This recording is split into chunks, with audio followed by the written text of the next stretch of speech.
Jay Crawford, Adam the Bull, Garrett Bush, Dustin Fox, Jason Lloyd, Tyvis Powell, plus, ba-da-da-da-da, you're loving him, Mikey McNuggets. And so many big names, it would take me hours to say all of their names. The ultimate Cleveland sports show starts now. Booyah! Yeah, happy Friday! Let's go. This is Super Friday. We get a couple of those a year. Super Friday is when you have a 3-day weekend following it, and Memorial Day weekend is upcoming. And we celebrate 3-day weekends. Sometimes we forget the true meaning of Memorial Day weekend. It's to remember all of those that have served, and some gave the ultimate sacrifice for our country's freedom. So take a moment this weekend amongst your festivities to remember all of those that have served and that are serving right now. I only wish that I could bring you inside the conversation that was going on here in the UCSS studio prior to the show. These were the following terms that were used. Charizard. Yep. Snot bubbles. Yep. Why does a Pikachu only have 2 levels of evolution? Fact. Like, Right. I feel Which like he does not. I feel like the dumb kid in the calculus class. I feel like I know just enough, but this was Ant and G. Bush. They're big into the Pokemon coming together. Yeah. Corey was early. My son was early into the cards and everything like Yeah, that. then he had the Game Boy. He probably had all the Game All Boys. the Game Boy, Oh, the yeah, cards. yeah. He had the Charizard something card that was worth quite a bit of money. I think he just sold one recently. He had multiple?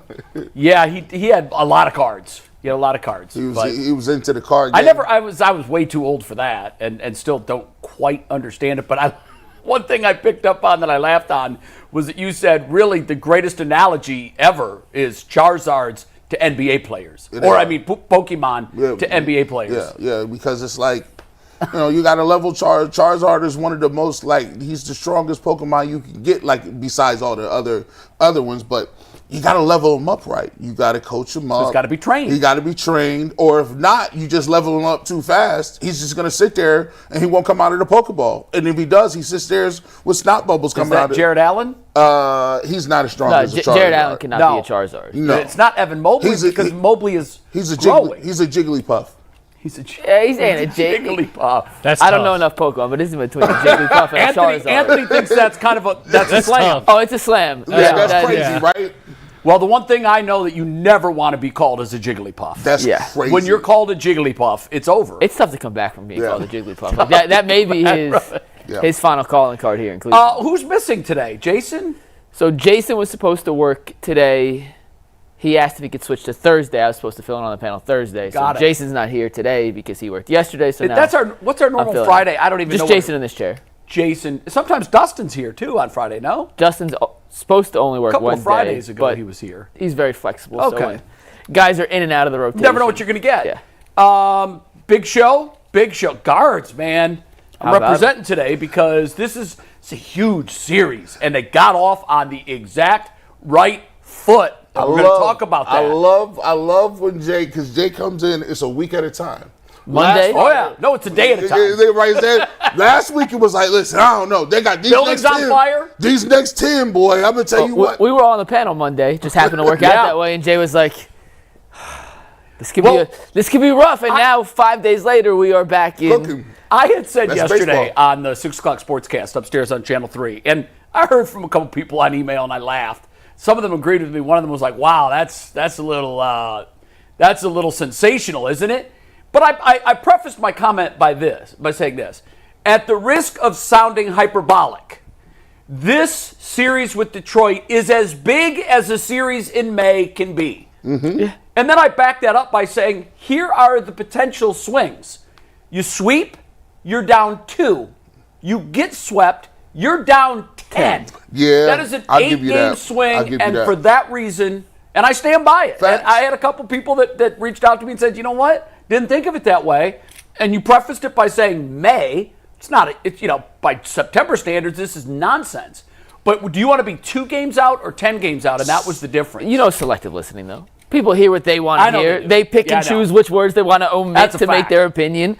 It is how society works in today's day and age, so it's selective hearing. I take it all with the smile. Quick reminder before we dive into stuff. We do not have a UCSS 11 to 1 p.m. show on Monday because of Memorial Day. Yes. It is a Tegna national holiday. When Tegna has national holidays, we don't work unless there's a Browns game we had to react to, like we did 2 years ago following the playoff game. So no UCSS show Monday. However, G. Bush got an Ultimate Brown show coming up, so you will have some fresh brand new content on the channel on Monday. Very good. Yeah, we don't do, in the Bush household, like my wife says, Rose says there's no days off.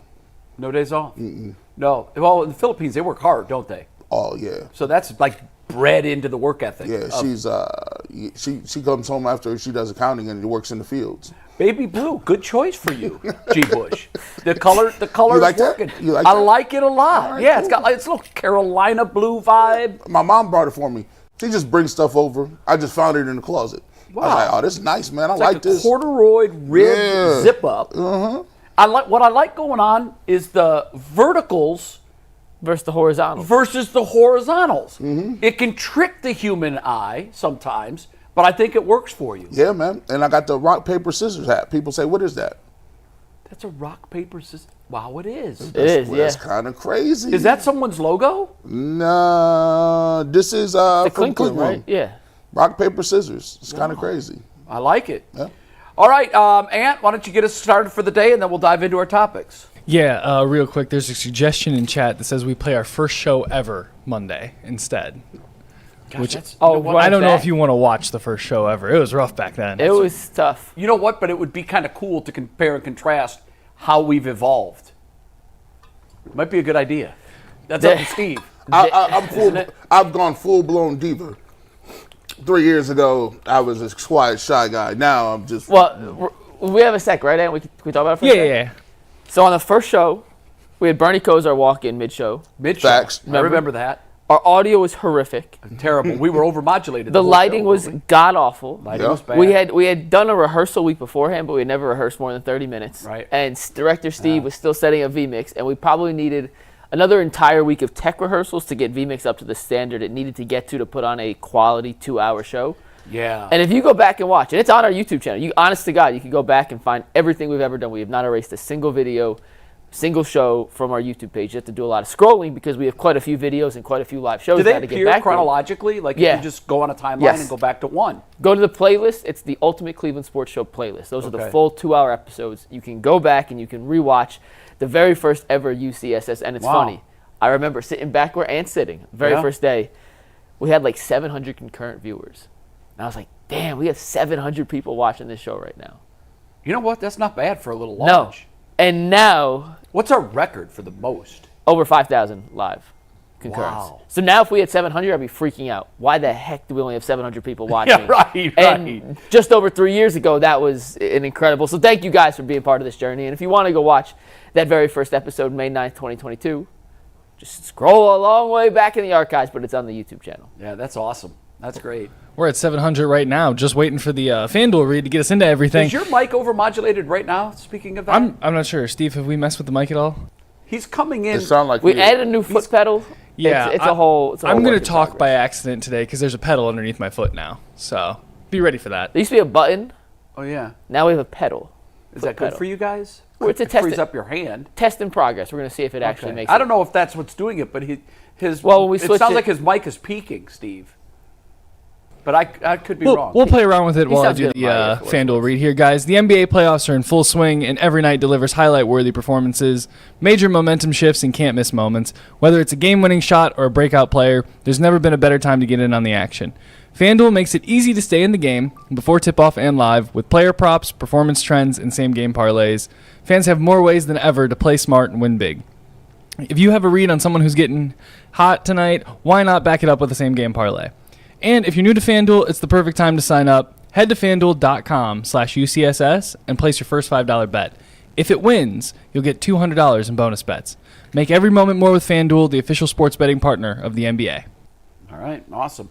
SGA would be a pretty good bet on a player that's getting hot, right? Yeah. We're going to talk about the Western Conference Finals in just a little bit.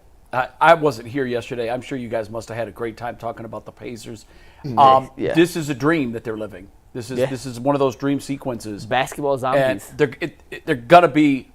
It's not gonna end with the ultimate dream come true, but what they're doing is absolutely unbelievable. All right, let's talk guards and Tigers. Yesterday they started this series, and again I said that it was as big as a series can get in May, particularly for the team that's doing the chasing. Obviously, if you're the Tigers, it's just a bonus if you can win all 4 and put the Guardians 10 games behind you. But one way or another, they know they're going to lead this series in first place. I couldn't have seen anything any better than what I saw yesterday. Spectacular pitching. Cade Smith coming in with the bases loaded in the 8th with nobody out and striking out the next 3 hitters is more proof to me that one day, very, very, very soon, he will be a closer in the major leagues. And they got some clutch hitting. They took advantage of some gaffes in the 9th from Detroit. But what'd you guys make of the start to this series? Man, listen, I looked at it like you said. If you come in and you lose or you get swept, you're going to be down 10.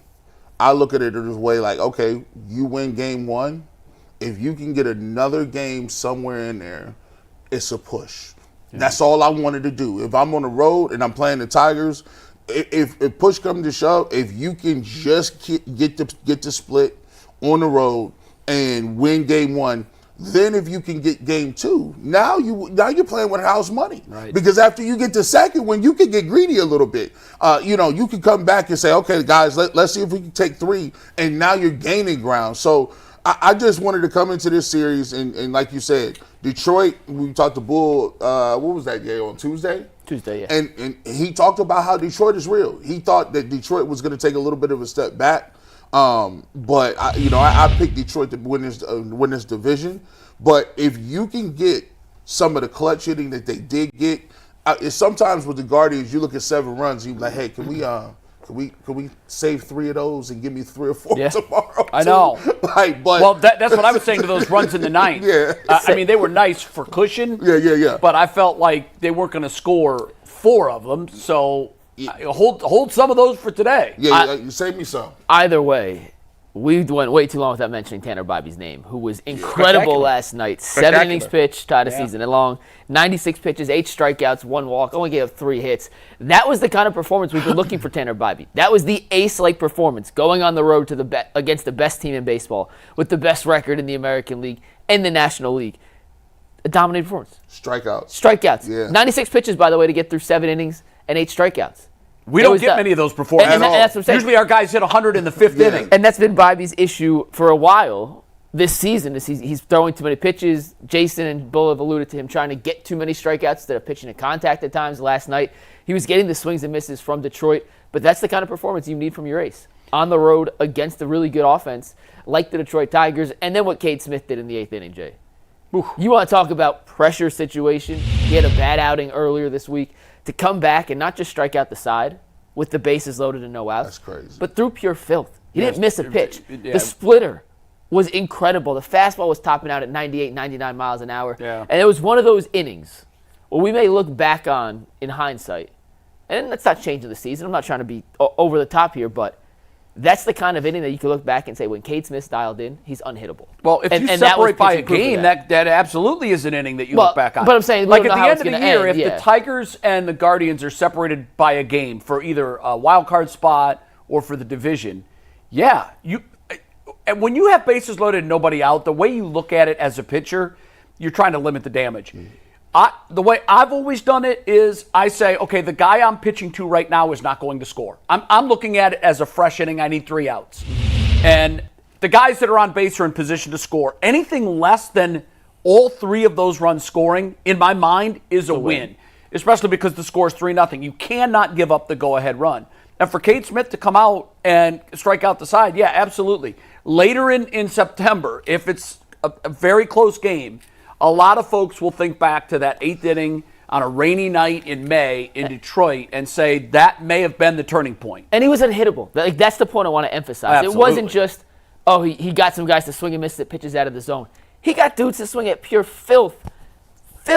That's who he is when he's on his game. It just that's who he is. He's got multiple pitches that are unhittable. I wonder if before the game there was a conversation between Vogt and Bibee that went something like this: "You're our ace. We're starting the series." And by the way, Detroit did something that I thought was really odd. They went with a bullpen game coming into this series, specifically so they could start the series with Flaherty. He's had success against the Guardians. He hasn't had a great year this year. He was much better last year.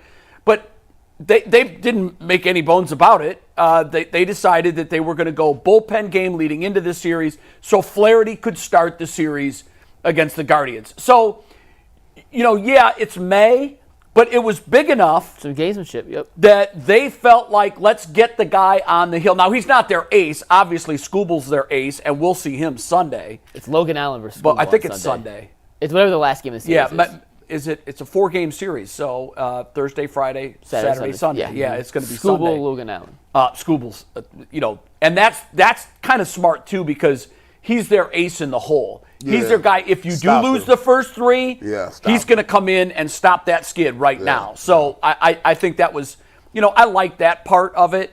And Hinch is a great manager. He does a lot of things like that. You remember last year, the whole month of the season, he pretty much went with bullpen games. Yeah.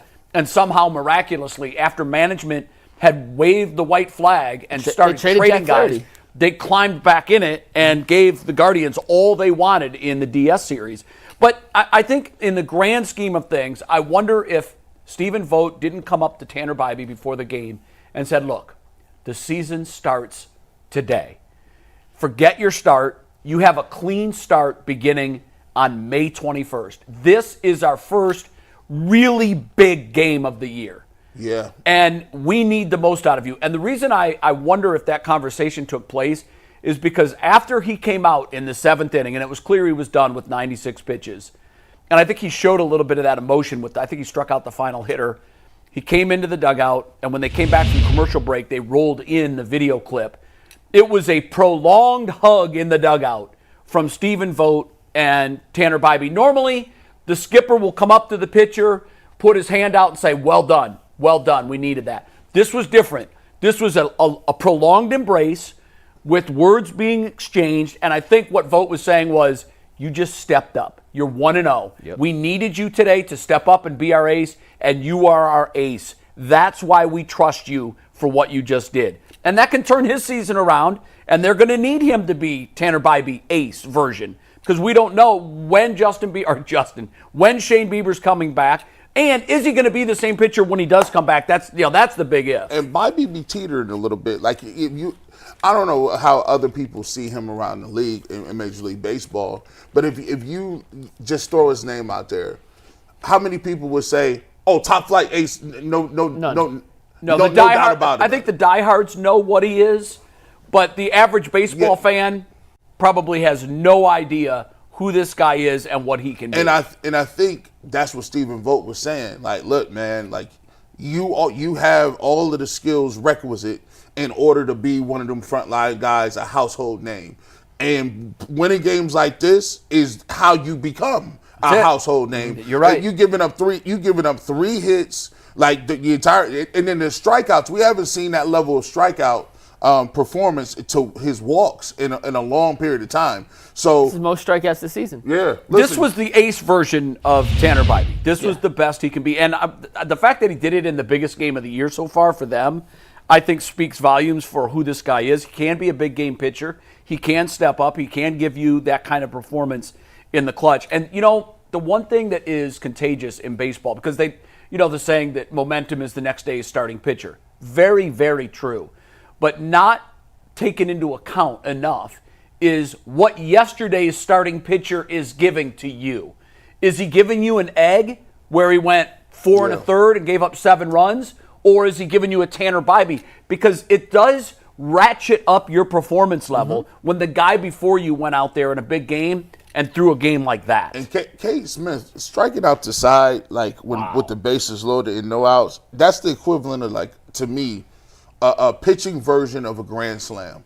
Like, if you hit a grand slam, like, that changes all momentum. It's a momentum change. When you strike out, because all you got to do is get Hey, a ground ball gets you a run. A sacrifice fly a couple of times gets you a run. This guy came in. You get a double play, you get a run. Even in double play, you get a run. He came in and was like, nah, I think I'm going to strike you out. That is so deflating because you're at least counting on 1 to 2 runs if you get in that position. Minimal. When you load them with nobody out and you get nothing, that is such a deflator. Yeah. You're done. And as a pitcher, you do want to minimize the damage. You'd love to keep them to no runs, but it's not really realistic. In reality, anything outside the outfield is going to score 1. Anything on the grass outside the outfield has a chance to score 2. Yep.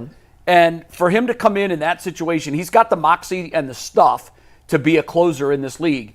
And again, I know that there's been some struggles from Clase this year. He started to look better, and I think he's more Emmanuel Clase from last year than he was Emmanuel Clase from playoffs last year, because he started as if he was Emmanuel Clase from playoffs. But he's sort of dialed it in. He's looking good. Guys, the benefit of having a guy like Gaddis to take care of the 7th, and that's even assuming that your starter can't go longer. When they can, it's a bonus, even like better. Last night. Yeah.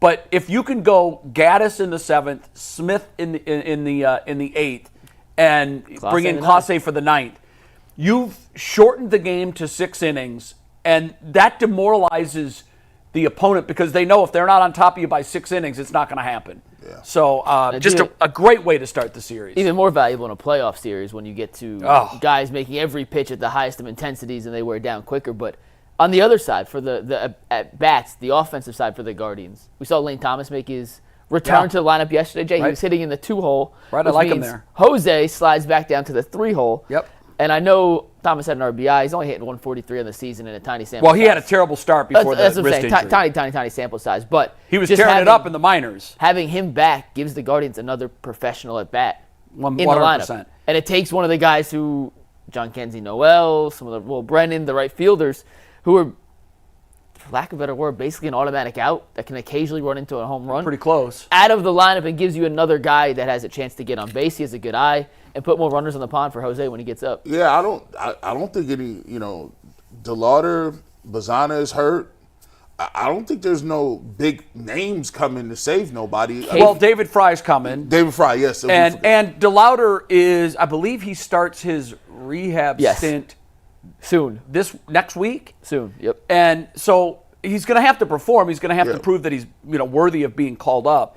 But right now, when you look at their assortment of right fielders. It's not good. Nolan Jones. Land Misfits toys. Now it's Little Christmas. It's not even Big Christmas. Oh, man. It's Little Christmas. And Christmas Eve. I hate to say it. Or the day after Christmas.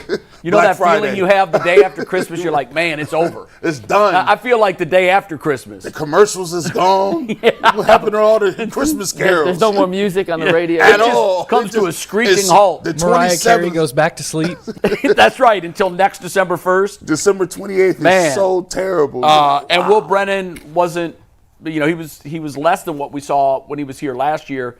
Now I think he's on the injured list. They had to make room for him with bringing Lane Thomas back. But there are some bats that are coming. But if Lane Thomas can develop into the guy that he was late last season, and David Fry can continue that crazy magic that he had last year, which, by the way, he carried over into the playoffs. It wasn't just regular. He was all-star. He was insane. He was absolutely insane. He was an all-star, and everybody thought that, the clock's going to strike midnight. And when the playoffs came around, Ty Jerome turned back into what he was before. But for not for David Fry. David Fry had some huge hits in the postseason, and getting his bat back in the lineup is going to be a huge help. So if you get Shane Bieber back, and I know that's a huge if, but if you get him back in July and he's even close to the guy that he used to be, then I think the Guardians can compete for this division. But short of that, and then, David Fry returning to his old self, it's going to be a tough ask because this Tigers team is legit. They're real. We have a secret weapon, though, that we haven't talked enough about on we UCSS. Do? Yes. Every time Adam the Bull says a player on the Guardians sucks, he comes to life. Daniel Schneemann. Yes. Arias. Yes. This week it was Carlos Santana. Yes. Santana in the last week has an OPS over 1. It's 1.107, 2 homers, 7 RBIs in the last 7 games. We just need Bull to start saying everybody sucks. Well, he's been saying Austin Hedges. He kind of already does that. But he's been saying that about Austin Hedges forever, and it didn't really. Listen, I didn't say it's a foolproof plan. I said it's a semi-foolproof plan. But we just need Bull to start getting down on all the guys in this lineup, because every time he says someone can't perform, Miles Straw. He said Miles Straw sucked, and he signed a contract. Yeah, but Bull was right. He is who we thought he was. Bull was right. I'm not saying Bull's wrong on some of these. Like, I'm not sure if Schneeman's success is sustainable. I think the lesson that we've learned here is Bull says a lot of guys suck. Yeah. He really does. Yeah. He kicks dirt on a lot of these guys, rightfully so for some of them. But I was talking to some friends of mine that are Guardian fans, and I had posed the question, who's the guy that needs to turn into the best version of himself? And everybody agreed, well, it's Big Christmas. Like, if Noel can somehow be, when he's at his best, he's like awesome. Big Poppy. Awesome. He's like an all-star. But it's just for a minute. It's just for a minute. But you know what? That is so tantalizing how good he can be. When he hits the ball 430 feet, and you just look at that and say, oh, my God, we need more of that. If he can be Big Christmas all of the time, he turns into Big Poppy. And then the Guardians can compete with just about anybody in the American League. Well, I'm old enough to remember when Big Poppy was not good Poppy at all. And then one day he was with the Twins. Yeah, with the Twins. And I was like, well, he was Little Poppy then. I said, he was David Ortiz. And then he became Big Poppy. I said, who is this dude, the Red Sox guy? Yeah, I know. So if he can get that off, I'll take it. I think we've all played at some point in our life with that guy, like Big Christmas, the guy with the tantalizing talent, just can't seem to put it together. And you always remember his name, like Jason Kukulon. No idea what Jason Kukulon's doing right now. Yeah. Hope he's well. We played high school basketball together. For like 12 seconds a game, he'd do something incredible. The other 18 minutes he was in, complete liability. Couldn't remember a play, would take bad shots. But he had one play a game where it's like, how do you do that? What was that? Yeah, I know. And Big Christmas is like that. You see it in football, you see it in baseball, you see it in basketball. And then you played with guys like that. Oh, no, this guy is it. Yeah, he was the best gym class player ever. Yeah, shout out to Richard Bradley, man. See, you always remember the name. Richard Bradley. He was crazy, man. I was like, man, I seen him. He used to lift 225 when he was in middle school, repping it. I said, man, this was a monster, bro. He had like 4,000 yards or something in middle school. Then he peaked. No, then he messed around and found out. Here's what happens. He was ineligible one year. Yeah. And then that was just it. Then he was a lot of free time. He was a starting running back on the national championship team. Then he was ineligible. And then the next guy came in and he just got a Division I scholarship. We had running backs out the wazoo. Well, McKinley, you guys just reload. Yeah, next guy. Who wants to score touchdowns? Okay, you're in. Yeah, when the line is intact, like whoever runs behind it, they need a skill set, obviously. But did you score a touchdown in high school? Yes, of course. Okay. What position? I played tight end for a while. Did you really? Yeah. Listen, man, you were Harold Fannin before Harold Fannin. I ain't gonna go that far. But I ain't gonna go all that. You get me caught up. He was Harold Fannin's size when he was in the 8th grade. Yeah. So listen, I used to always listen. I got a touchdown offensively too. I used to play guard. Yeah. And you scored from the guard position? Yes. Fumble recovery? Fumble recovery. Yes. Did you do a dance? Were you the big guy rumbling, bubbling, stumbling, and no one could take you down? It was the shortest ever. It was like fumble, 1 yard line, scoop, score, roll over, celebration. They all count for 6. Yeah, they all count for 6. All right, we're going to talk about the Guardians in the TV show, I think, right? We are. Yeah, we'll talk more about the Cleveland Guardians in the TV show. But the big news is they got the series off on the right start. Great win. They're 1-0 against Detroit in this series. And like you said, win tonight, and you've got house money. Yes, and if they lose 3 in a row on Monday, Jay will be back. This jersey will be in the closet, and I will be saying this season's over. This team is done. Gavin, what did you do, Gavin? What did you do? So that's tough. 105 in 5 innings. That's what Gavin did. All right, guys, before we go to football, I want to remind you guys that this is brought to you by Buckeye State Credit Union. If you haven't heard of them yet, meet your new favorite financial partner. Buckeye State Credit Union is a local institution offering everything from checking accounts to home equity lines and auto loans with some of the lowest rates in Northeast Ohio. The Cleveland branch is in Shaker Heights, which is one of 5 locations across the state, making it easy to find one near you. And if you can't get to a branch, no problem. They make banking super simple through digital banking. What sets them apart? They make banking personal and convenient. At Buckeye, their focus is you. Their core values: connect, simply adapt, guide you everything they do. They bring people together, cut through the clutter, and are innovative. To learn more, visit buckeyecu.org. Buckeye State Credit Union. Your money simplified. All right. Onward and upward we go. And next up, I got a kick out of this because you guys know that PFF is dead to me. Yep. Yeah, right. Just some of the ratings that they hand out during the course of the season are absolutely inexplicable and indefensible. I just don't get them. A lot of them they get right, but some of them I'm curious how you're going to feel on this list. Yeah, so what they've done is they rated the top 32 quarterbacks in the NFL, which I find fascinating because I'm not even sure if all 32 were starting quarterbacks. They pick and chose at least 3 battles. They picked who they project to win.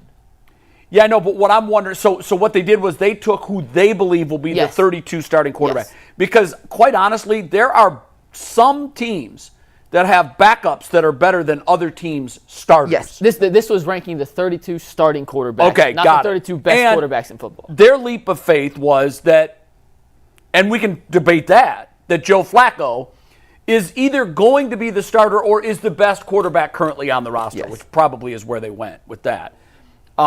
They have Joe Flacco at 29. Mm-hmm. Do we have the list? Who were the 3 quarterbacks that came in below Joe Flacco? There's one of them, Anthony Richardson. Anthony Richardson, Mason Rudolph, and Tyler S. on New Orleans. Tyler Shook. Wow, okay. Interesting.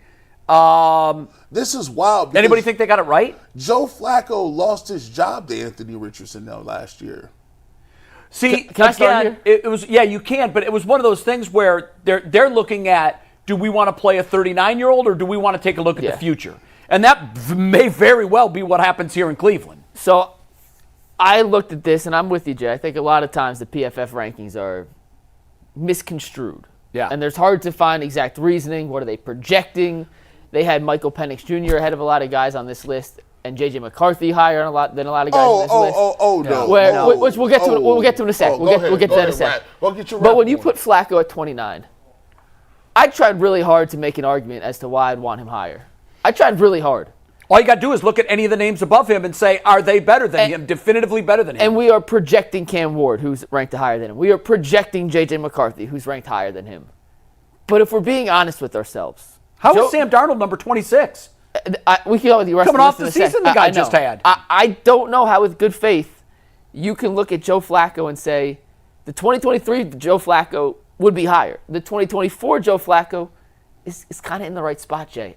I really don't have an issue with this. I have a really hard time putting him ahead of some of these guys. The Browns brought in Russell Wilson. He got a much bigger contract than Joe Flacco got. Justin Fields signed for $20 million a year for 3 years, $40 million, whatever the contract was. Like, that's a lot bigger deal than Joe Flacco. He's 40 years old, guys. Like, Joe Flacco may be able to recreate that magic he had in December in 2023, but expecting that out of the gate for the course of a 17-game season, I just think is frankly unrealistic. Can Joe climb this list? Absolutely. Will he end the season at 29? Who the hell knows? But right now, entering the 2025 season, I think it's really hard to project Joe Flacco or any of the Browns quarterbacks higher than the guys they have above him on the list. I think it's kind of the right spot. Maybe one spot too low if you really want to get creative and say he's better than J.J. McCarthy, but the author of this PFF article was using some projections. He's in that 28 to 32 range, G, and I have a hard time arguing he should be any higher than 28. What do you got, G? Nah, look, I'm looking at this thing.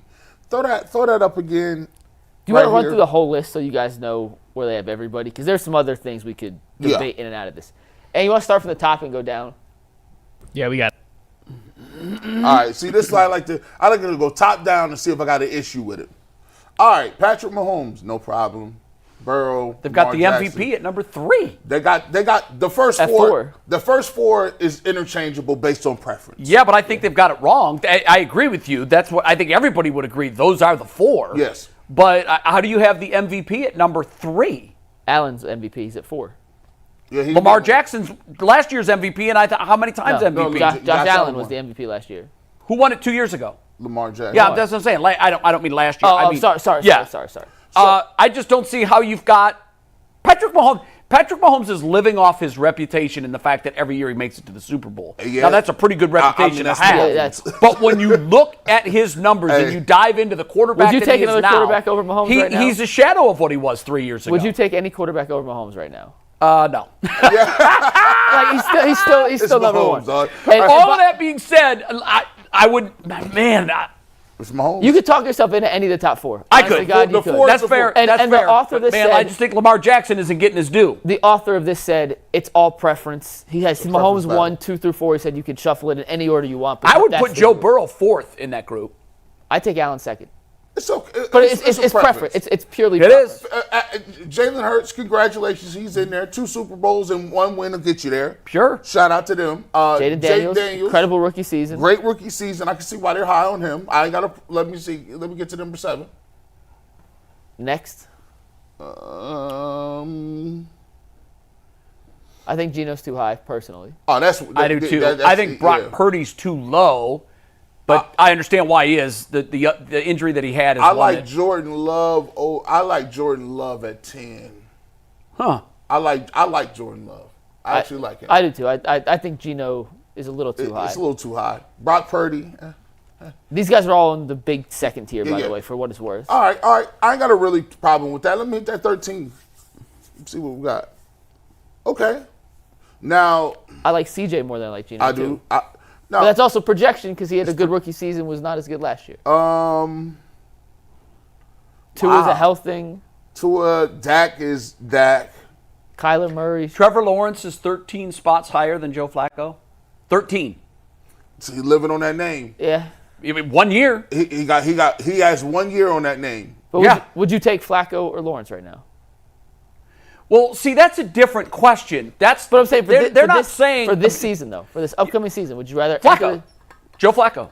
You'd rather have Flacco over Lawrence? Yeah, I would. Give me Trevor Lawrence. Yeah, I think you're crazy. Because now you're factoring in, you're thinking, well, long term, No, I'm saying Lawrence this- is so much younger. this Lawrence year. has stunk up the joint the last 2 years. I'm saying this year. after a great season. I think you're crazy if you're taking No. Flacco over Lawrence. I'm sorry. He's 13 spots better than Joe Flacco. I'm not saying 13 is the right difference, Just but on.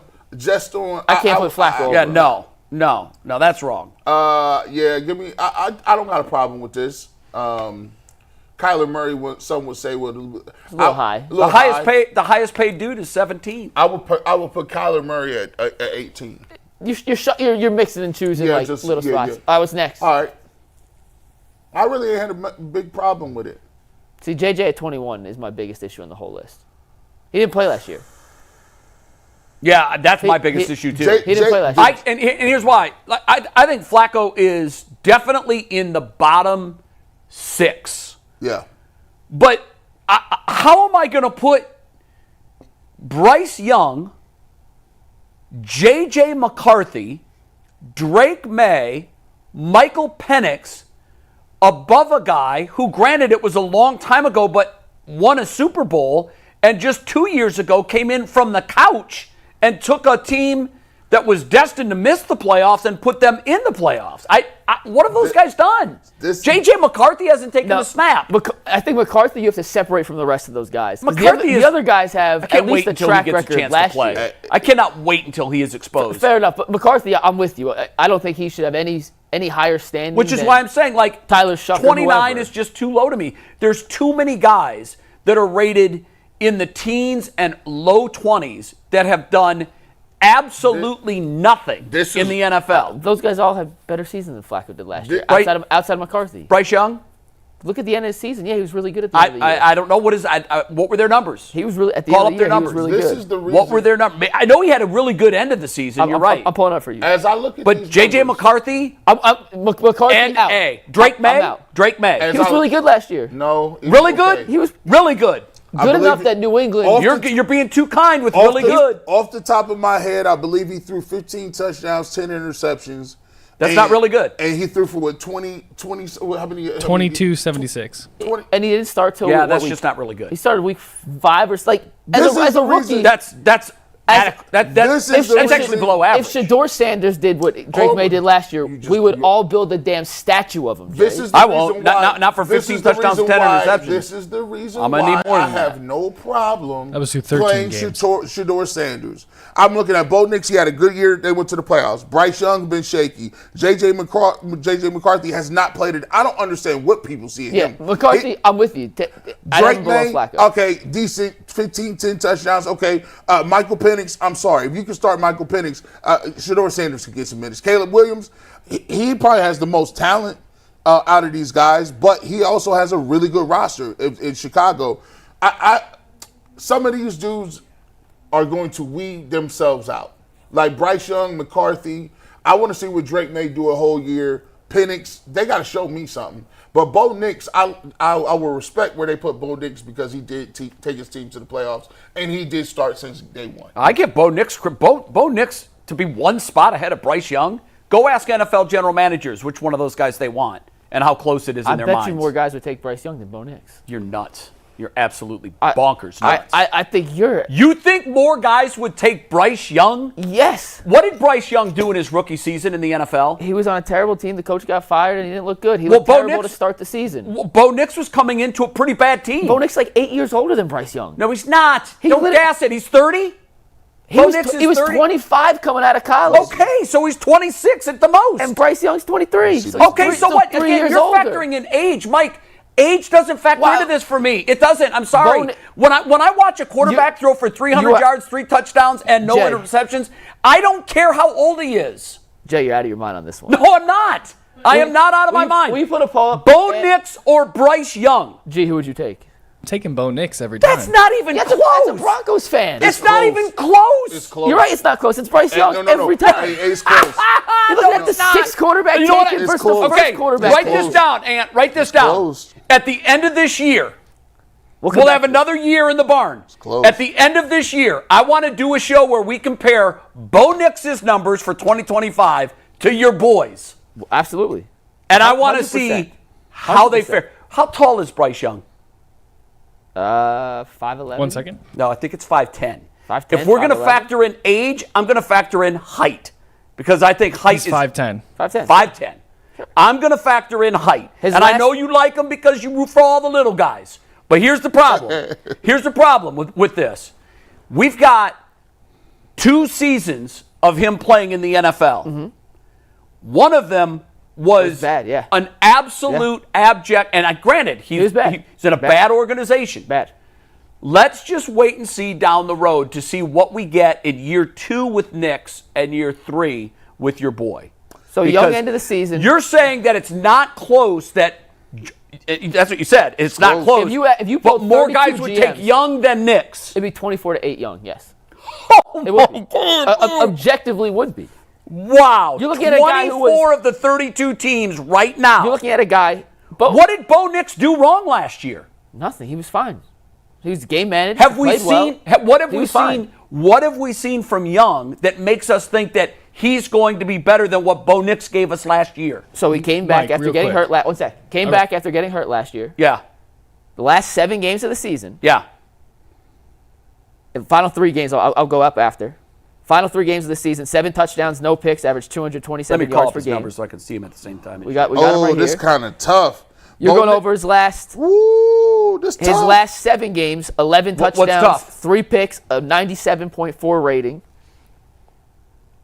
I know. That's what I'm saying. He almost threw for 4,000 yards, 29 He started touchdowns. the whole season on a good team. Yes, he should. I mean, the Denver Broncos. But Denver was not supposed to be a good team last year.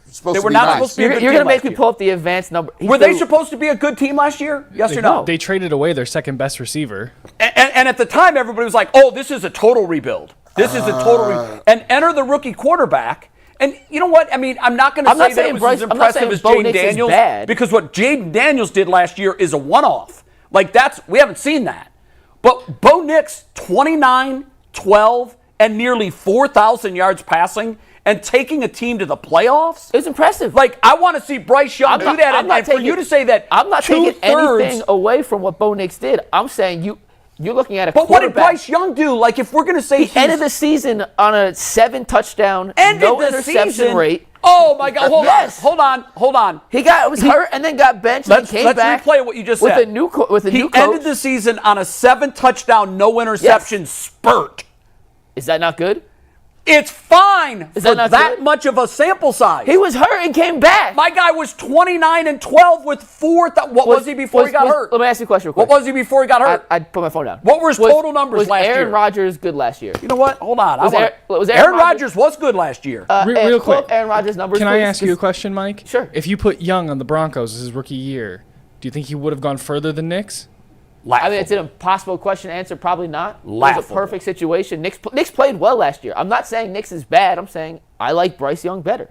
And I think the majority of guys in the NFL would be better. Career, Bryce Young is 26 touchdowns to 19 interceptions. He's on a terrible team. No one's saying that he's been off to a great start. Denver was supposed to be terrible, You're looking at the projection of the future of the player, and Bo Nix, for a reason, was the 6th quarterback taken in a draft. Bryce Young was if they could redo it, is he the 6th quarterback taken?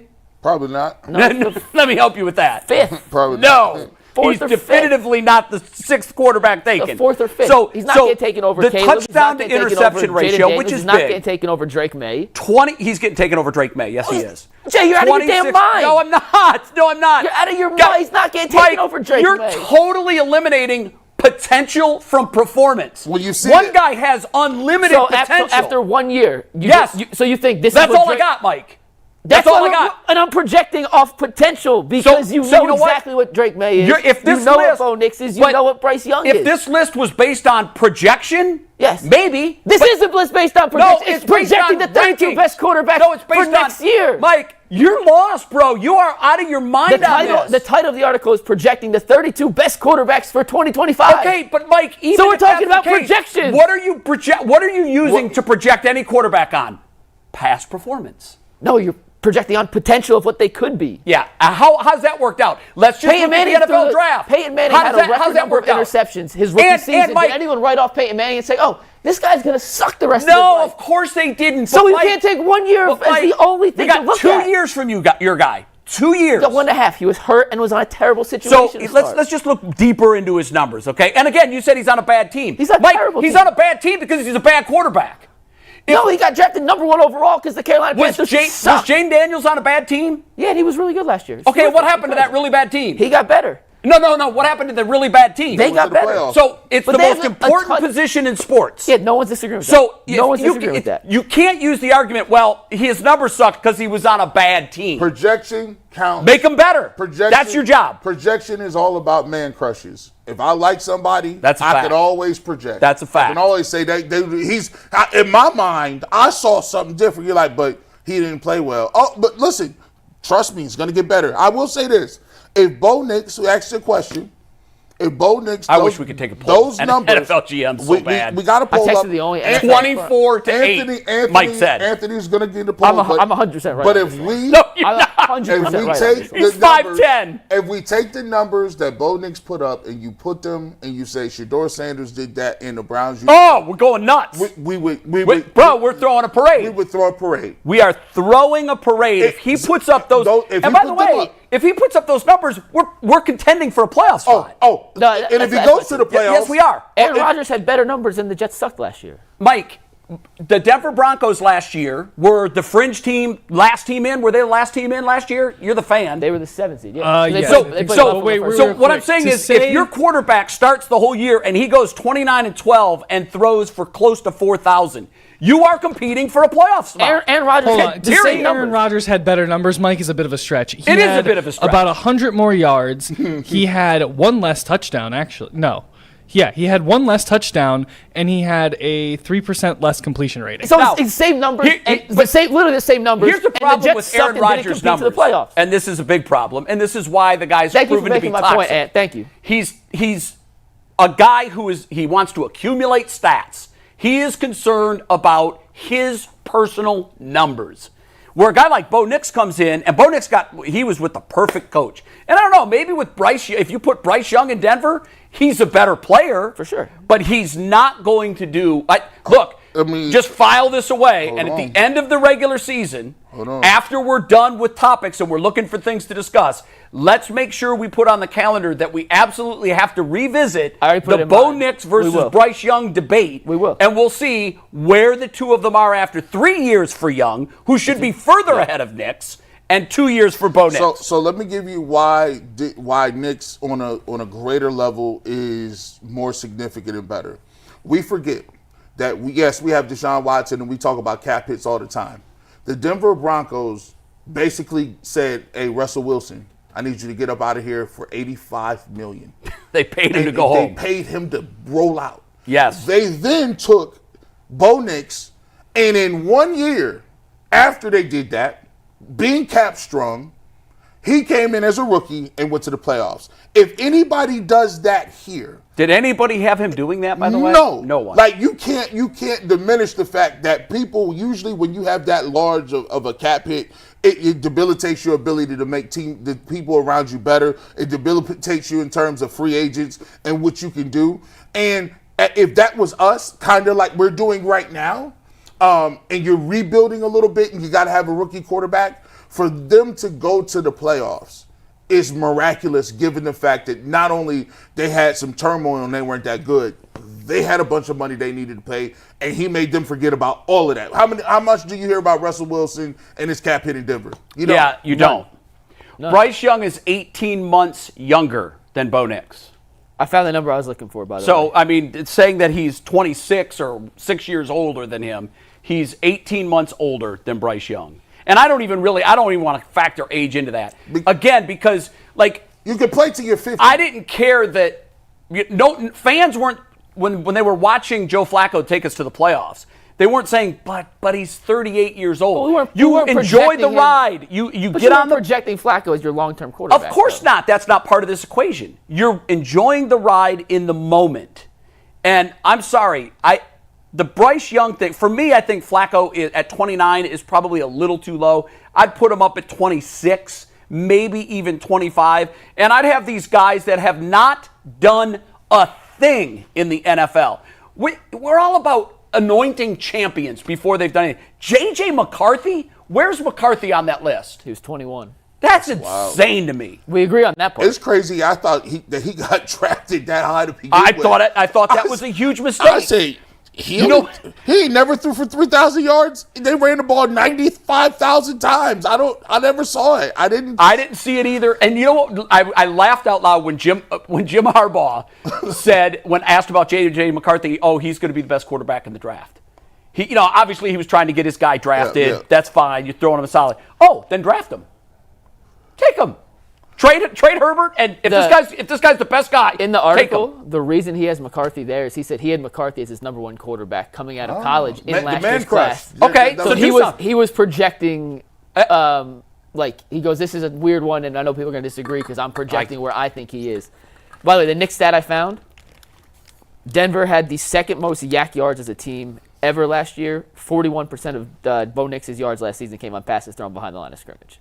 So what was that? That means nothing to me. This is offense. Well, he's throwing a bunch of bubble screens. That means nothing to me. So what? I don't care. Every team does it. Every team does it. You don't apologize for those yards. That's the second most ever. You can't say every team does. You just take those yards. If our rookies is playing, I hope they throw screen passes too. I do too. But again, that's part of Peyton knowing. Okay, I've got a guy that, and that's what was so incredible last year in Washington. In Washington, they weren't doing that. In Washington, they were telling Jaden Daniels, go. Let it rip. Let it rip. I'd be fascinated to see how Sean Payton would have handled that and what he may have done differently with a guy like Daniels. But I thought he handled Bo Nix last year. I had said for the last 5 years, Sean Payton needs his genius credentials renewed. But after watching him last year with Bo Nix, I'm like, okay, I see it still. In this question, would Kenny Pickett be higher? Hell no. So he would be last? Yeah. Well, he would be in the top 32. He'd be ahead of Tyler. Whatever. He's not an NFL starting quarterback. Okay, and here's the thing, we don't know that J.J. McCarthy is an NFL starting quarterback. We don't know that. For part of his career, Bryce Young has looked like anything but a starting quarterback. Do you remember his first 8 games? Yeah. I know Ed's trying to get us to move on. All right, guys. Let me get the poll in here. The chat is with you. Knicks is 66%, Young is 34%. We'll come back in a year. And Mike, and here's the funny thing about that. The chat is, I automatically get minus 20 points in the chat no matter what. Sure. So the fact that I won 2/3 means that it was actually more like 85 to 50. Jay is winning polls now. This is where the That's analytics how come bad in it was. Jay's favor. Because Mike said, you know what? Landslide. I'll let a poll decide it because I know who the poll's going to decide with. Jay has said the chat is some of the dumbest people in the world. So if they're good with Listen, Jay, that means they're probably wrong in this one. I love the chat, though. I love the chat. Y'all are wrong. I love y'all. Until you get one wrong, then he doesn't love you anymore. Listen, I'm going to be proven right I'm on this consistent one. with it. I'm consistent right with on it. this one. Here's the thing. I wish so badly. Oh, my God, I wish we could do this. I wish we could take a blind survey of NFL GMs, all 32. Right now, you can have Bo Nix, and forget who your starting quarterback is. Because if you're Kansas City, you're going to say, no, I'm good, I'll take my guy. No. You can pick one of these two. Yeah. You can pick Bo Nix, or you can take Bryce Young. Who are you taking? I think Carolina would take Bo Nix. This was supposed to be a asking Sean Flacco King and right Pickett now. topic. No, but when he went off the rails with that, I couldn't just sit back and let that happen. I'm putting you in a group chat with Sean King right now. Hey, yeah. All right. Well, Sean will settle it. Look, while Mike sets up his Sean group chat, will let me settle get a it. read in before we go back to basketball because I don't understand how trades work under the new CBA, and I need Mike to help me. And the NBA playoffs are in full swing right now, guys, and every night delivers highlight-worthy performances, major momentum shifts, and can't-miss moments.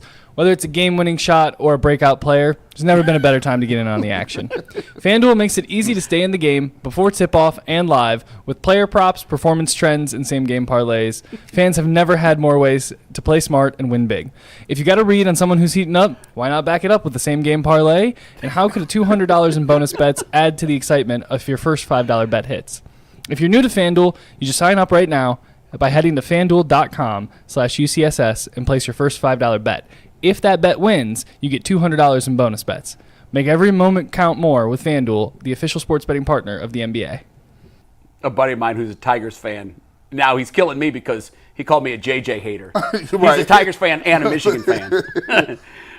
This guy reached out to me 15, 16 years ago when I was working on ESPN, and we developed a friendship really over Twitter. Right. But we bust each other's stones on Michigan, Ohio State, and Detroit, Cleveland stuff. And so he killed me for saying JJ is overrated.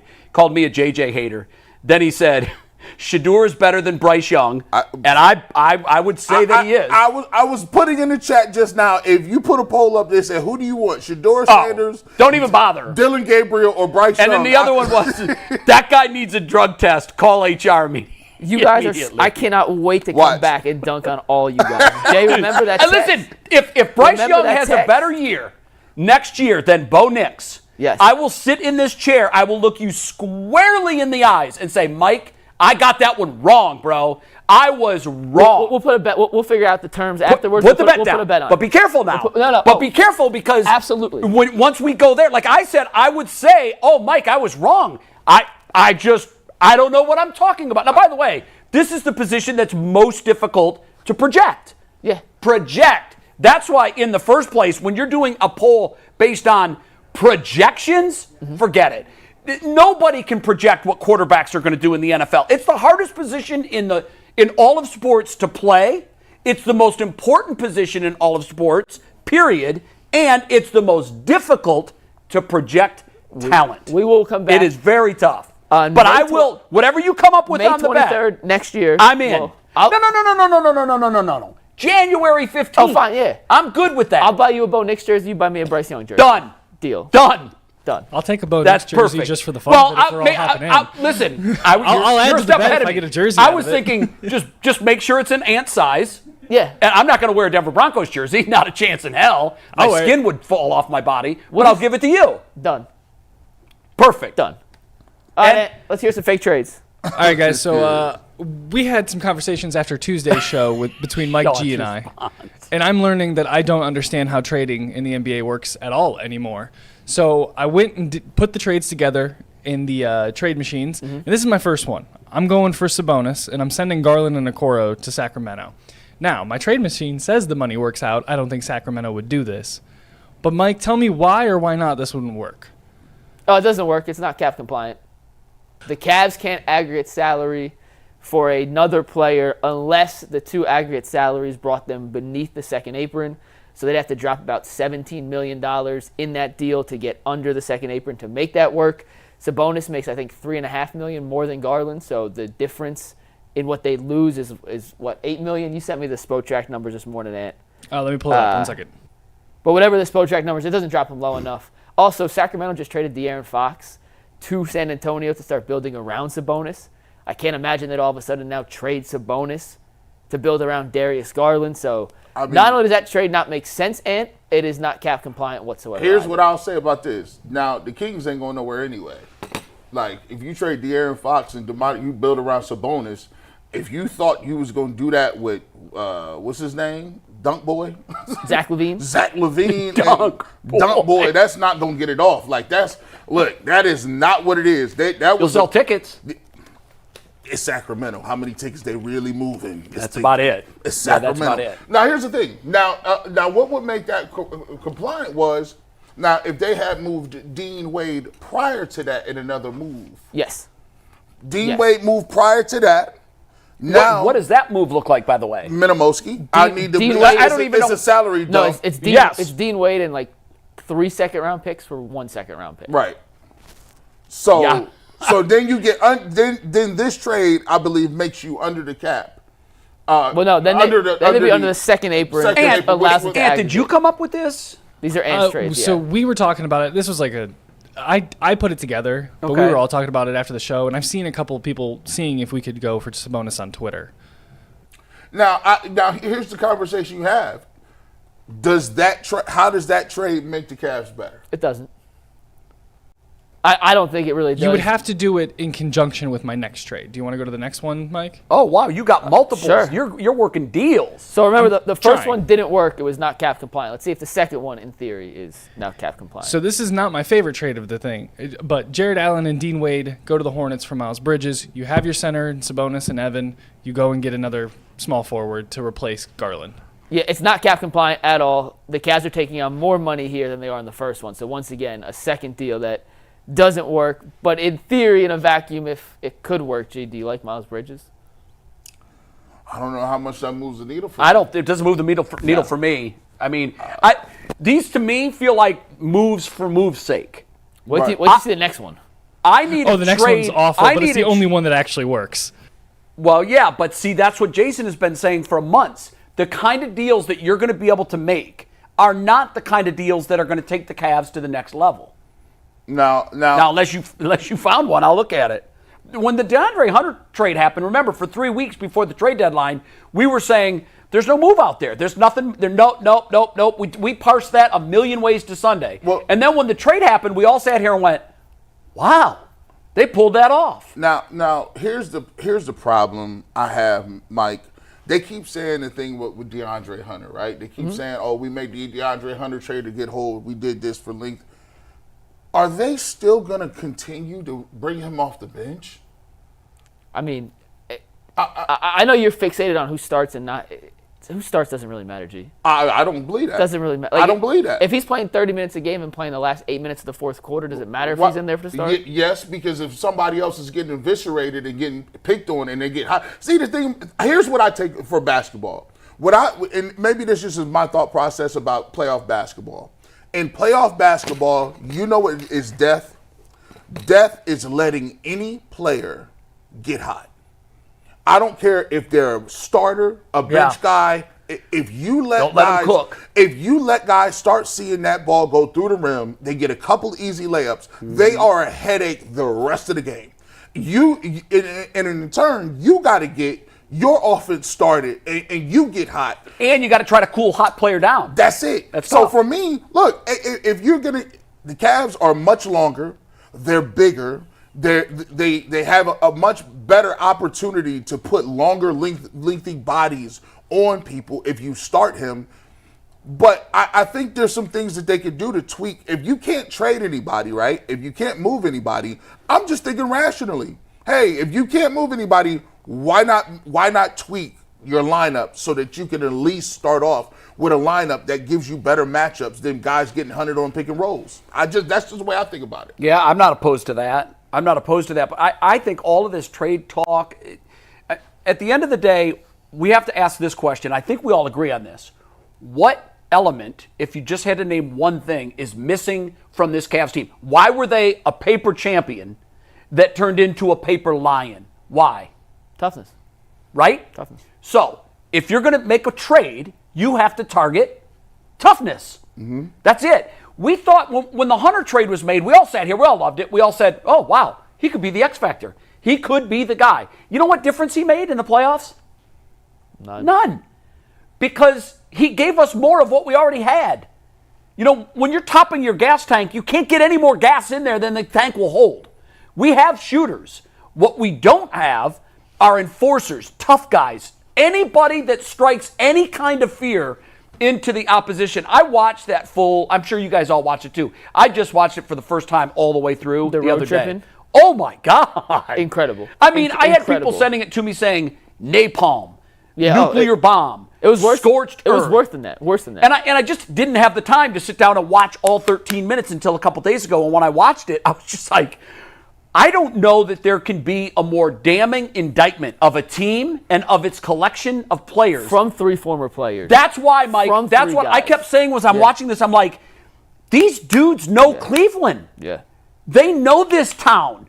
And the irony of it is, if you go around to the United States, and I've done this in my travels around, and I'm always fascinated by this because most people get it way wrong.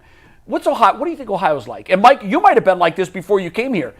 Bull will tell you that most New Yorkers think that everything west of the East River is a cornfield. Mm-hmm. Yeah. Oh. And when I lived in the Northeast for 16 years, I would ask my coworkers and friends that most of them just spent time in the Northeast. I said, "What do you think of Ohio?" They're like, "Oh man, it's like you guys got a lot of flat land out there, a lot of cornfields, right?" Okay, accurate physically. Then I would say, "What do you think of people from Cleveland?"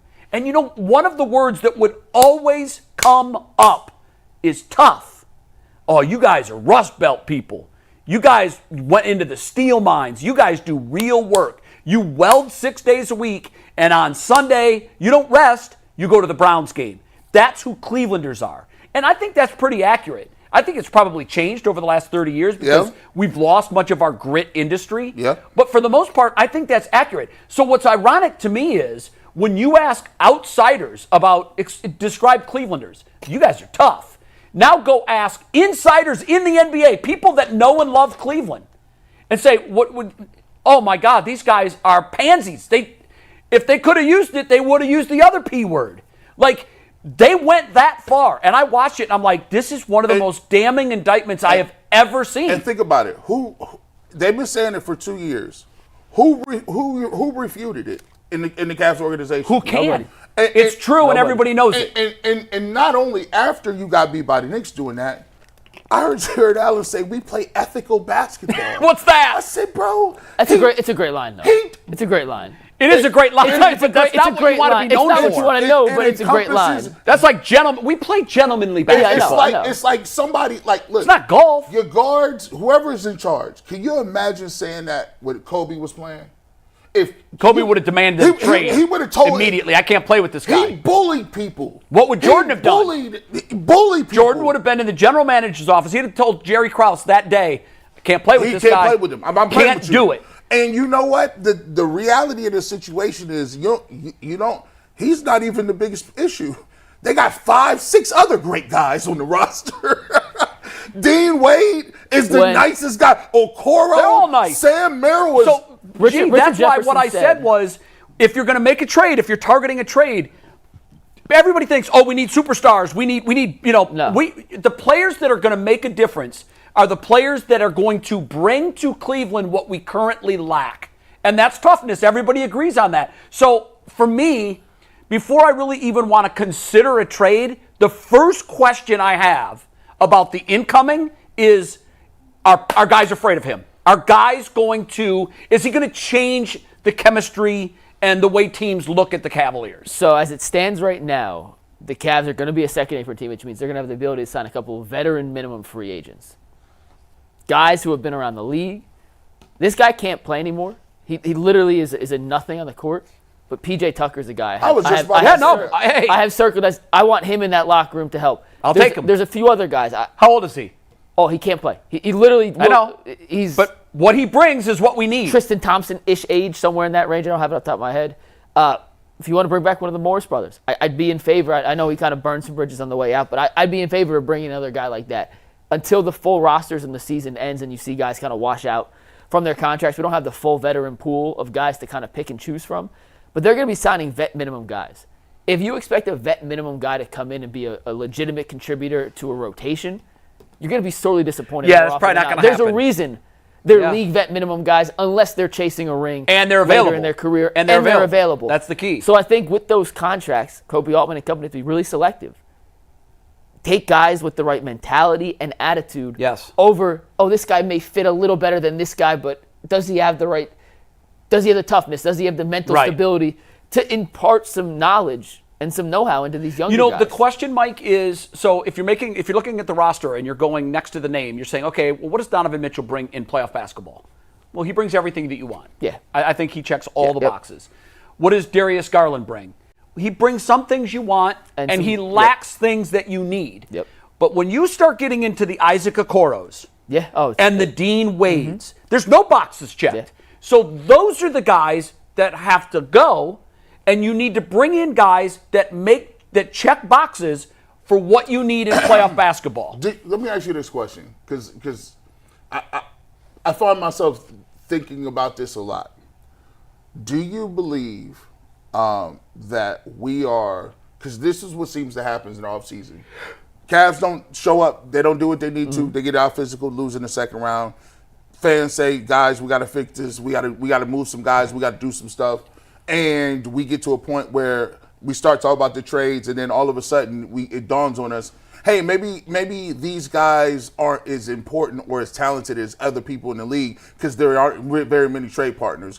Are we with the core four, because marketing is great, because we've marketed it that as four guys that are borderline all-stars or whatever the case may be? Do you think that we're just grossly over-evaluating their actual talent and value in the NBA? But the league said that at one time or another these guys were all-stars. Yeah, because but what I'm saying is, are we overestimating the importance of it? How many all-stars does Indiana have? Like this year, just on a team. Yeah. None. They Halliburton was an all-star. Siakam's been an all-star in the past. So here's the reason I ask that is because your question is the right question.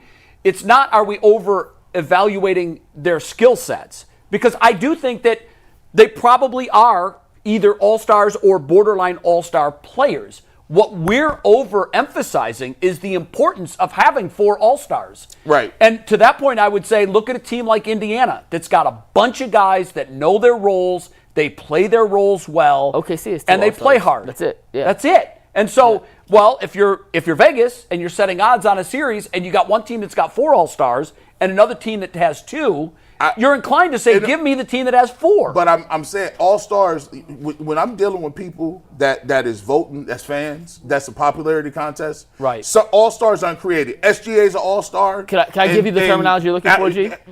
And you shouldn't have to ask if they're an all-star. All-star is not a game changer. The Cavs have all-stars. Do they have enough game changers? Jared Allen's not a game changer. Thank you. He's an all-star caliber center because the NBA doesn't have a ton of centers. And he's a solid NBA center. He's not a game changer. And in the 82 games in which he deserves to be an all-star, Donovan Mitchell is a game changer. What he does. Evan Mobley has shown flashes of being a game changer. He's not a night-to-night game changer Not yet. Next year, he needs to be a night-to-night game changer for the Cavs to reach their potential. And Darius Garland, once again, another flash guy. There are games where he is a game changer. There are games where he's a game changer in a bad way. A negative game changer. They need him to be a lot more consistent. The Cavs have one for sure and two ifs. To win a championship, I think you need at least two, probably three, and maybe even four. Dang. Well, that didn't sound too good. Well, if you have four, I think you're in the finals. But like OKC has, like Alex Caruso, it's not an all-star. You love him. Defensive player. But it's kind of a game changer. And him and Lou Dort combined equal one game changer with their defense. With the irony Who do they is, real quick, actually, on the role players, right? Do the Cavs have any role player that has an individual skill set that can be a game changer? I think Donovan Mitchell does.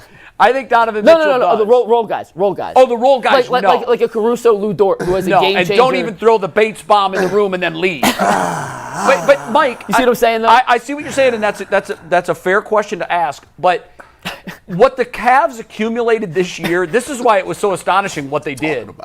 The Cavs had this collection of shooters, and they shot the ball at this ridiculous rate. And why did they get knocked out of the playoffs? Because they couldn't hit their threes. That was it. Yeah. That's it. 25.7% on wide open And threes. so what we learned this year is, it's like in football, you know what travels in football? Defense and ground game. They always say that. So when you're building your team, this is why Pittsburgh has been so good for so long. What does Pittsburgh build around? They want a great defense and they want a good ground game. Okay, that works. It travels. If you're using that analogy in the NBA, we can definitively say that for the Cavaliers, what didn't work, what didn't travel from the regular season to the playoffs was shooting. Why not? Teams get intense. Teams ratchet up their defense. So, not that you're going to deprioritize shooting because the NBA is still a shooting contest. That's what it is. You need guys that can shoot the ball with hands in face, not wide open. Because all these guys can make wide open threes. We saw that the Cavs could do that this year. Except for the Cavs against Indiana. Well, your line was the best line. I said, so why were they hitting wide open threes in the regular season, but they weren't hitting wide open threes in the playoffs? And your answer, and I had to trust you, you're the shooter, and you're right. It's because their legs got tired. Dead leg. And when I go back and think about the shots that they were missing, you see it more than I do, but they weren't elevating all the way on their jump shots. They're short on everything. And that's why everything was coming up short. So for me, if I'm Kobe and I'm looking at, okay, you've got to make this a learning experience because the first 2 times we were bounced, we learned nothing from it. When the Knicks got us, when Boston got us, we learned nothing about it. We can't come back and be bounced a 3rd straight time for a different reason and learn nothing by it. We've got to figure out, and I hope they do, and I think they do, but based on their comments, some of their comments, they're not going to come out and say, we're soft, we got to fix that. Yeah. But some of the comments that you can read between the lines, they wanted to come out and say, we got to get tougher. And that's what they have to do. And if they get tougher, and teams for the first time in recent memory, since LeBron left, actually fear playing Cleveland, Indiana wanted us. No and they got what they wanted. Yes, you're right. No one feared Cleveland. No one feared us. Yeah. No one feared us. Okay, well, I know you said I can go to wherever I want, but do you have a preference? NCAA. I'm down. I like that better. All right, let's do that. Before we get into that, I want to remind everybody about Buckeye State Credit Union. If you haven't heard of them yet, meet your new favorite financial partner. Buckeye State Credit Union is a local institution offering everything from checking accounts, home equity lines of credit, and auto loans with some of the lowest rates in Northeast Ohio. The Cleveland branch is in Shaker Heights, which is one of 5 locations across the state, making it easy to find one near you. Can't get to a branch? Not a problem at all. They make banking super simple through digital banking. And what sets them apart? They make banking personal and convenient. At Buckeye, their focus is you. Their core values: connect, simply, adapt, guide everything they do. They bring people together, cut through the clutter, and are innovative. To learn more, visit buckeyecu.org. Buckeye State Credit Union. Your money simplified. All right, we had a couple of topics left. One of them was the creation of this new offensive line award in the NFL. The question was, could Joe Thomas have won it every year in his career if it existed, and could Joe Bitonio win it this coming season? For me, no. He's not. Does anybody think Joe Bitonio is the best offensive lineman in football right now? No. Not even close. Okay, he wasn't the best offensive lineman on the Browns. No. So, and my answer to would Thomas have won it every year, I think he would have won it close to half the years he was in the league, maybe even more, but probably not every year because of voter fatigue. We could dive into that next week. We can do it next week. He played with a lot of nice. He played in with a nice. There were other really good offensive linemen at the time. And do you guys both agree with me? There's voter fatigue. When somebody wins something over and over and over again, it's so easy to say, yeah, no, not this year. We've seen that with Patrick Mahomes. LeBron won. LeBron. Jokic. You end up right. You end up with like Kobe. He got 1 MVP. You're like, how? Yeah, that still amazes me. All right, so the other topic that we had left that we'll dive into is, I found this fascinating. I can't wait to hear what you guys have to say about it. College football, for the playoffs this year, which will be year 2 of the 12-team format, they're going to give the top 4 seeds automatic byes. But outside of that, it's going to be a seeded tournament where they assign seeds 1 through 12. The first 4 seeds will get byes and home games. What do you guys make of that? Because that's not how they did it last year. They did it last year based on who won their conference tournament. Correct. Tournament, right? Which was kind of wonky. Yeah. Because is the second place team in the SEC or Big Ten Yes. really not as good as Boise State. as we found out? Do you guys like this move? Do you think it's a good move? Hell yeah. Yeah. You go first. Yeah, no, it's like, I mean, you look at what happened last year. You take a look at SMU, and they, SMU played, Indiana, SMU. Who else was in the tournament? People talked about Boise State. They didn't fare well. They just didn't. No. It was a nice look. I like the fact that I went to a MAC school. And I like to see some of those matchups and the smaller guys get an opportunity. But if you're a smaller team, you should have to have a lower seed and you should have to go on the road. That is what it is because you did play a lesser schedule. So for me, I think it's right. It's the way it should be. And my thing is, are you what committee is it? Is it going to be the same committee? And are you going to have? I think that rotates. Are you going to have the people on the committee rotate every year? Yeah. Are you going to have 3 Big Ten teams or 3 SEC teams from year to year in the top 3? Because look, if you go into a situation where, say, one of the teams like Penn State or Michigan, we know this, or Oregon, you lose one game, right? And it's to the other team in the Big Ten that's going. So that means you're not a conference champion, right? Yes. And so now you can see 2 or 3 of these teams in SEC be in the top 4. And they got great squads, but are people going to get tired of that too? No. Yeah. That is the question, though. I mean, you wouldn't. Because somebody's going to complain. That's the question. People are going to complain about everything. No matter how you do it, you're right. People are going to not say it's not right. But last year, when they awarded the highest conference champions the byes, you got to remember, was Arizona State one of the top 4 teams in the country last year? No. Was Boise State one of the top 4 teams in the country last year? No. But if you give these conferences automatic top 4 seeds, then they're that's going what to you get these byes. And you get bad matchups because of it. Exactly. And I think this is going to make the overall playoff structure better, where we're not having Ohio State, Oregon in Oregon's first game, but in the first, what's the word I'm looking for? The quarterfinals. Yeah. Oregon's first game, Ohio State, when you can make the case those are the 2 best teams in college football last year. And you're going to get better seeded matchups later in the tournament, which leads to better semifinal games. Yes. Better quarterfinal games, and eventually, hopefully, the true national champion. Yeah, I agree with Because that. my biggest issue last year is with how it was seeded. That Oregon-Ohio State game may have been really for the national championship. And I know it felt like it was. But you might still get that in another year. And you may get it. And there's no way to get it perfectly seeded, but I think now with the just top 4 seeds getting byes and everyone else being seeded properly, 1 through 12, we're going to get the most chances possible to see the 2 best teams play for it all. Yeah, I agree with that. I think this is the best way to do it. Your point is a very good one because your point is exactly what's going to become the reality.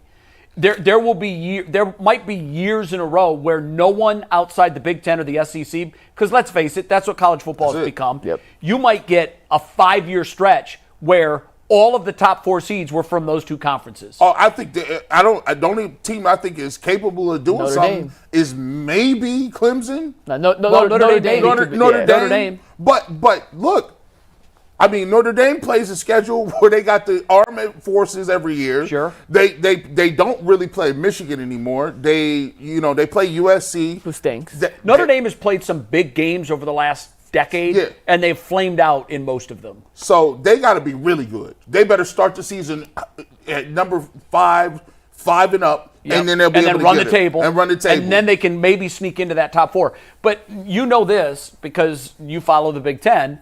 There is Big Ten and SEC fatigue everywhere west of the Mississippi. Although now with USC, UCLA, and Oregon and Washington being part of the Big Ten, we span the globe and we span the entire United States of America now with our team. You got Rutgers is on the far East Coast, and Oregon and USC and UCLA. Washington all the way out on the West Coast and everything in between. SEC now has Texas, yeah, Oklahoma, all the Florida. They took what was profitable from the Big 12. Yeah, they're going to split that top 4 up. They're going to get the buys. I feel like where we're going, and I don't know how long it's going to take us to get there, but I think ultimately where we're going is there's going to be 2 divisions. If you want to call them leagues, you can call them leagues. 2 super leagues. But they're going to be the SEC and the Big Ten.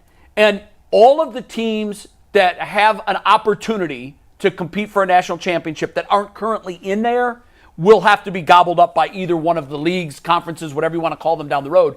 Clemson would be one of them. Maybe Miami. Really I don't quick, know. Could Notre Dame. Do they have the ability to take a team that didn't win a championship over a conference winner?